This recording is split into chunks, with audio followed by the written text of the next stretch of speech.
Como o senhor está colocando, é a questão do risco fiscal, que o senhor tem dito que é um exagero, porque inclusive teve superávit nas contas públicas no ano passado, né? O senhor até escreveu um artigo recentemente sobre isso. Então, como é que muda essa lógica que, na prática, o chamado risco fiscal já impede a queda de juro, ou mesmo que a Selic caia, o chamado risco fiscal já está encarecendo o crédito?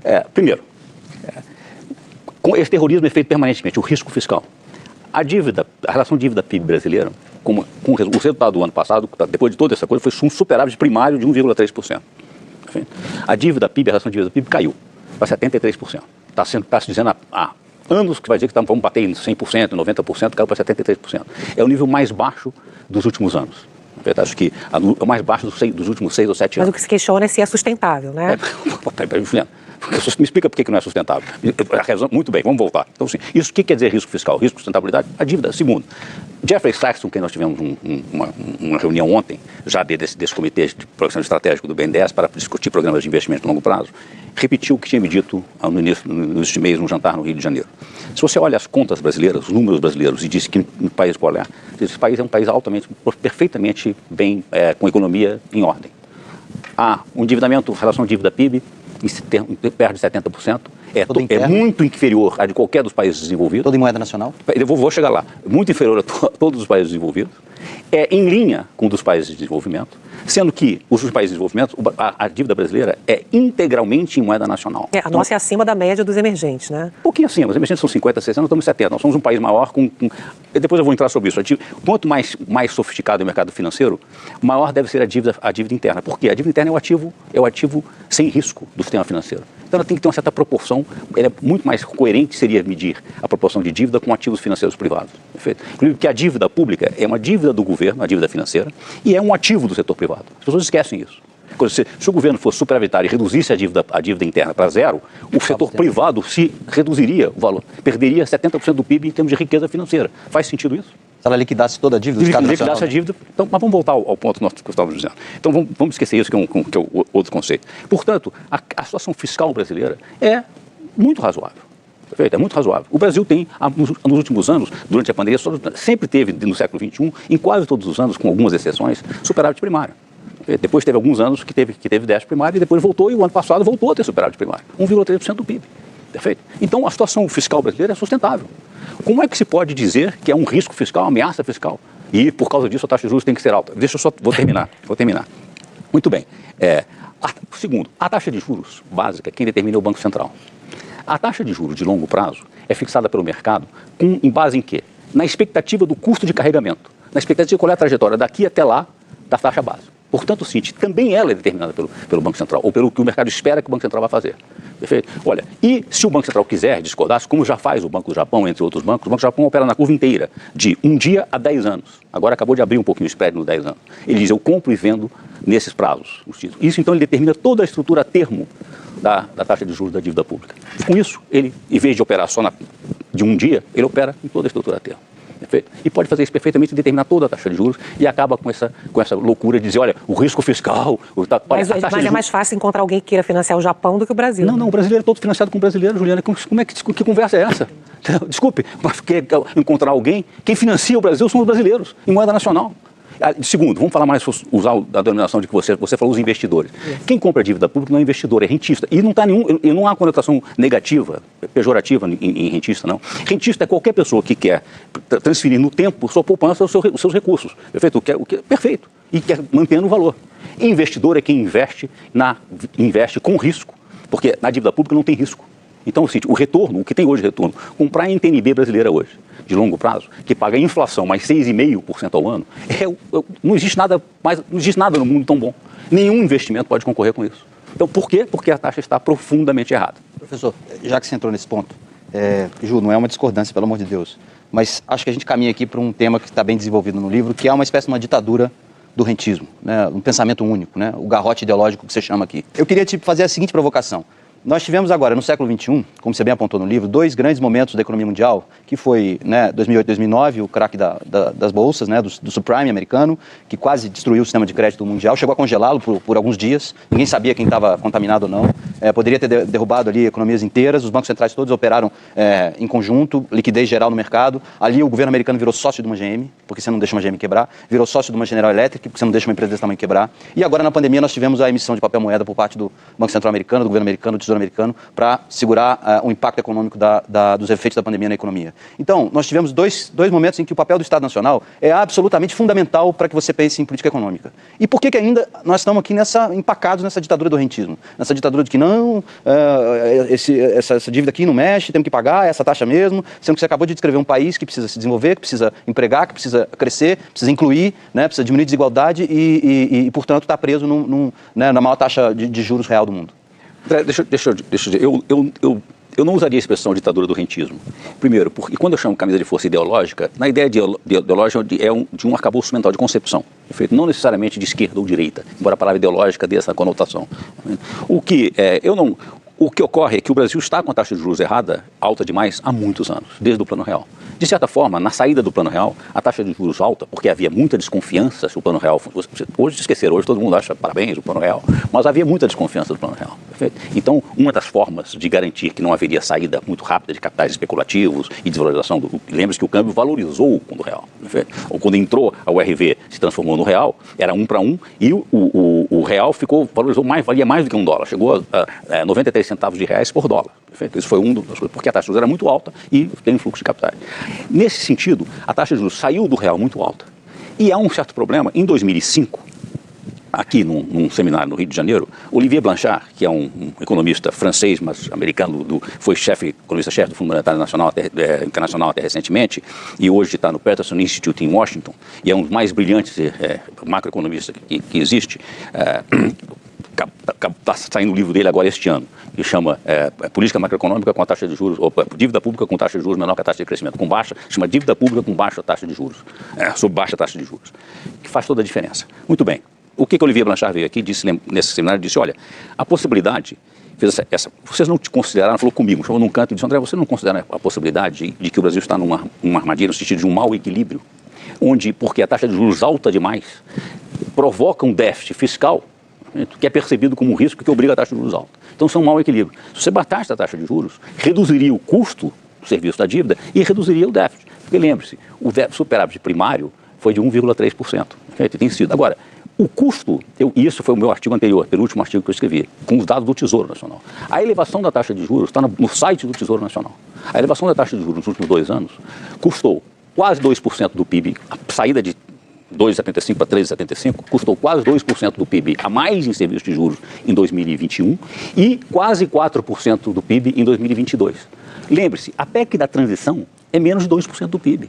Ou seja, exigiu uma emenda constitucional para aumentar os gastos públicos em 2% do PIB. E, se me desculpe, algumas canetadas do Banco Central aumenta em 2 anos 6% do PIB de custo da dívida. Agora, faz sentido? Faz sentido? Lembre-se, quando você aumenta os juros, você aumenta o custo do financiamento da dívida, você aumenta o déficit, perfeito? Você não aumenta o déficit primário, mas aumenta o déficit nominal, você aumenta a dívida, perfeito? Ou, então você diz, eu estou aumentando a taxa de juros por causa do risco fiscal. Só que ao aumentar a taxa de juros, você aumenta o desequilíbrio fiscal. Teoricamente, você aumenta o risco fiscal, aí você tem que aumentar mais a taxa de juros. Olha, alguma coisa está profundamente errada, Juliano. E só detalhe para passar por Orengo, há nesse aspecto, e aliás eu acho que o artigo do André Lara Rezende também tocou nisso, que há às vezes reações desproporcionais, né? Ou seja, a reação que foi muito grande durante muito tempo, a gente relatou isso, uma gritaria muito grande com a PEC da transição, realmente você tinha que olhar para a responsabilidade daquilo, mas levar R$600 no momento fundamental para as pessoas e tudo, o impacto daquilo que o mercado tanto falou, mas por outro lado ignorou o que foi colocado pelo André nessa questão. Eu me desculpe, só nesse artigo eu uso, apelando um pouquinho, eu digo, olha, a PEC da transição, grande parte vai para o Bolsa Família, o que nome queira dar a ele, perfeito? Que é aí para pagar um adicional para crianças até 6 anos, em famílias, etc. Agora, isso criou um problema, foi uma gritaria fenomenal, a irresponsabilidade fiscal. O governo não pode gastar de forma irresponsável, esse é um ponto. O governo tem que gastar bem e ser coerente, não tem dúvida sobre isso. Agora, o Bolsa Família é uma gritaria. Agora, o Bolsa Rentista dá 4% a mais que fugiu sobre a taxa de juros, isso não tem problema nenhum. Nenhum. Agora eu gostaria até de aproveitar... Os Estados Unidos gastaram muito e a inflação explodiu lá, né? Passou a superou os 9%, algo inédito, e eles estão tendo que correr atrás agora do prejuízo para poder trazer essa inflação para baixo, né? Os números da nossa inflação apontam 5,8%, mas sem aquela decisão do Congresso de reduzir os impostos de combustíveis e energia, estariam ali na casa dos 9%. Então, digamos que a gente tem uma inflação não de 5,8%, mas talvez algo no meio do caminho, entre 5,8% e 9% ou 8%. O senhor não teme um aumento de política, uma expansão de política fiscal e monetária que possa a gente perder a mão com a inflação? Juliana, deixa eu dizer assim, a minha vida inteira fui preocupado com a inflação. Eu, aqui sem modéstia à parte, participei de todos os planos de combate à inflação do Brasil, os bem-sucedidos e os mal-sucedidos, o bem-sucedido real. Minha tese foi sobre inflação. Eu sou a pessoa mais preocupada com a inflação, sei quão importante a inflação, conter a inflação é. Agora, você começou a sua pergunta com um viés. Os Estados Unidos gastaram e aí criou a inflação. A inflação americana não tem nada a ver com o que gastou. Os Estados Unidos gastou, multiplicou a base monetária em 2007, 2008 para salvar o sistema financeiro, o que tinha que fazer. Não estou fazendo uma demagogia disso, não, porque teria levado a inflação muita gente acha que os Estados Unidos gastaram demais, por isso que eu comecei falando disso. Gastar não é a palavra. Entendi. Os Estados Unidos emitiram moeda, passaram a base monetária de 3% do PIB para 10% do PIB, 30%, e depois 27% mas tem uma crítica, talvez houve um exagero, então talvez tenha me colocado não tem exagero, não teve inflação nenhuma. Em 2007, 2008, pelo contrário, saímos de 2007, 2008, depois dos Estados Unidos multiplicar a base monetária por 10, por um fator de 10, e nós passamos 10 anos, 11 anos com deflação, com ameaça de deflação, nos Estados Unidos e no mundo. Agora, quando veio a pandemia, os Estados Unidos dobrou a dose. Perfeito? Mais uma vez, pegou a base monetária que já estava muito mais alta, perfeito? E triplicou. E distribuiu o cheque para a população. Corretamente, para evitar uma catástrofe que a pandemia podia ter acontecido. O efeito foi a saída da pandemia, quando as pessoas estavam desesperadas para viajar, para comprar coisas, para sair, deixar de comprar só em plataforma digital, ir à loja, ir a restaurante, perfeito? Esse efeito coincidiu com o efeito que a economia no mundo inteiro estava desorganizada. Os portos americanos estavam encalhados, não tinha como entrar mercadoria. Todas as redes, as cadeias produtivas. Eu tenho um amigo que é brasileiro, diretor da Porsche, trabalha em suprimentos da Porsche, ele disse, olha, você não tem noção, nós não conseguimos entregar carro, porque não tinha microchips para automóveis. Então os automóveis todos ficaram, então a oferta se contraiu. Houve uma pressão inflacionária. Em cima dessa pressão inflacionária veio a guerra da Ucrânia, que subiu o preço de energia, de petróleo, de toda a energia e de alimentos, por causa inclusive de fertilizantes. Então esta foi a inflação. Não tem nada a ver com os Estados Unidos gastou mais. Segundo, só a última coisa que eu vou falar, se taxa de juros alta combatesse a inflação, nós precisamos ter feito o plano real. Quando eu fui diretor do Banco Central, eu assumi com a taxa de juros real mais alta da história. Perfeito? E não tinha nem sinal de que a inflação ia receder. Então, assim, por que precisa de plano real? É só subir a taxa de juros. O que o senhor diz é que isso não vai colocar em risco um aumento de inflação maior ainda no Brasil. Isso o quê? É a questão do gasto maior. Que gasto maior? Que gasto maior? Aumentar o gasto público. Mas que gasto? Onde é que você viu o gasto? Nós estamos saindo de 1,3% de superávit primário no ano passado. Agora, esse ano o autorizado pela PEC é mais 2%. Significa, se gastar tudo e a arrecadação vai surpreender. Mais uma vez, a arrecadação esse ano vai surpreender positivamente. Então, se a arrecadação ficasse onde estava, no mesmo nível, e você gastasse os 2% integral da PEC, que não vai conseguir, perfeito, porque a PEC tem muito, ela autorizou e você não tem tempo para gastar. Se você fizesse isso, você teria equilíbrio primário. O orçamento, a previsão é que você possa ter um déficit primário de 1%. Isso é grave? Claro que não. Se você reduzisse a taxa de juros, moderadamente, então não é para fazer uma coisa drástica, não. Levar a taxa de juros, segundo a sua sugestão, levar para botar o taxa de juros real igual ao do México, levar para 8%. Isso aí economizaria mais do que esses 2% que nós vamos ter de gasto da PEC. Agora eu gostaria de aproveitar, aproveitar o momento da discussão fiscal, porque o grande debate hoje é sobre uma nova âncora fiscal. E a primeira pergunta que eu faço é se realmente a política do teto de gastos se esgotou e qual seria o caminho, porque vamos enfrentar esse debate e é um debate prioritário neste ano. Muito bem, é claramente que sim, você precisa ter, eu não gosto da palavra âncora fiscal, isso de novo é um neologismo de economicismo que se usa em livros em termos de economia, porque você precisa discutir um regime fiscal. Qual é o regime fiscal de responsabilidade? O governo tem que gastar bem.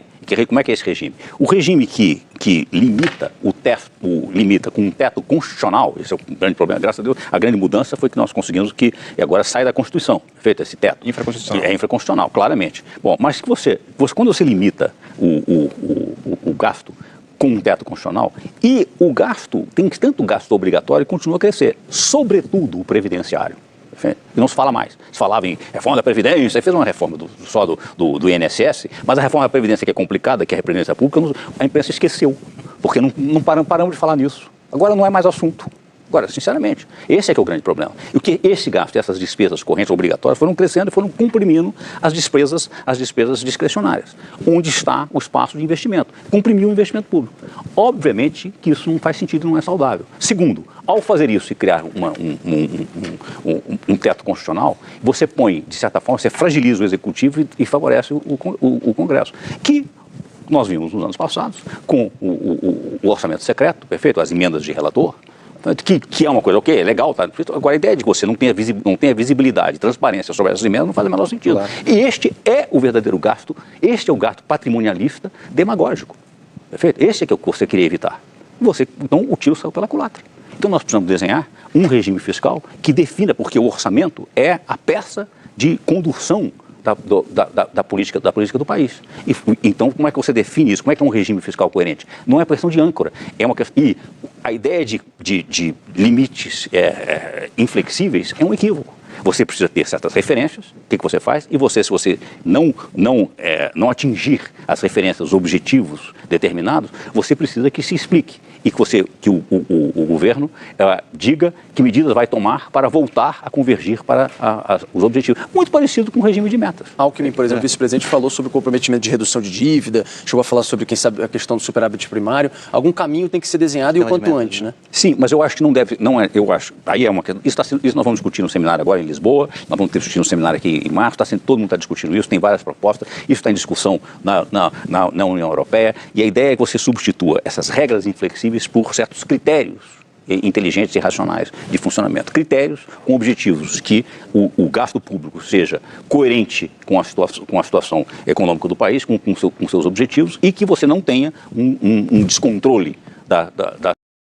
Brasil, uma economia que não aprende. O que aconteceu com a economia brasileira, que era uma das economias que mais crescia no mundo, né, no período que vai, por exemplo, de 1930 até 1980, e que depois parou, né, inclusive começou a regredir, começou a andar para trás do ponto de vista de capacidade produtiva, de domínio tecnológico, né. O Brasil fez de errado nesses últimos 40 anos, né, que os outros países acertaram, né, porque o problema do Brasil é que não só a gente regrediu, andou para trás, né, quando a gente olha para os nossos pares ou para os nossos concorrentes, eles avançaram muito, né? A Índia, a China, a Coreia do Sul, né? O Brasil tinha a Coreia do Sul tinha 1/3 da renda per capita brasileira nos anos 60, hoje o Brasil tem 1/3 da renda per capita da Coreia. O Brasil tinha, no início dos 80, a produção industrial brasileira era maior do que a produção industrial da China, somada à da Coreia do Sul, né? Os chineses vinham aqui para o Brasil tentar entender o que a gente estava fazendo, tentar entender o sucesso brasileiro, eles vinham aprender com o Brasil, né? E o Brasil parou, né? Parou de aprender. Como diz o Bresser no prefácio do nosso novo livro, o Brasil aprendia até os 80 e parou de aprender como economia. Né? Esse é o título do nosso novo livro, que eu escrevi junto com o André Roncalha, Brasil, uma economia que não aprende. Né? E a pergunta que me persegue desde que eu comecei a estudar economia nos anos 90 é essa dos erros do Brasil em comparação com os acertos do resto do mundo, especialmente dos países emergentes, né? Onde o Brasil errou e onde eles acertaram. Né? Então essa é a resposta que a gente procura dar nesse novo livro que a gente escreveu, eu e o André Roncalha.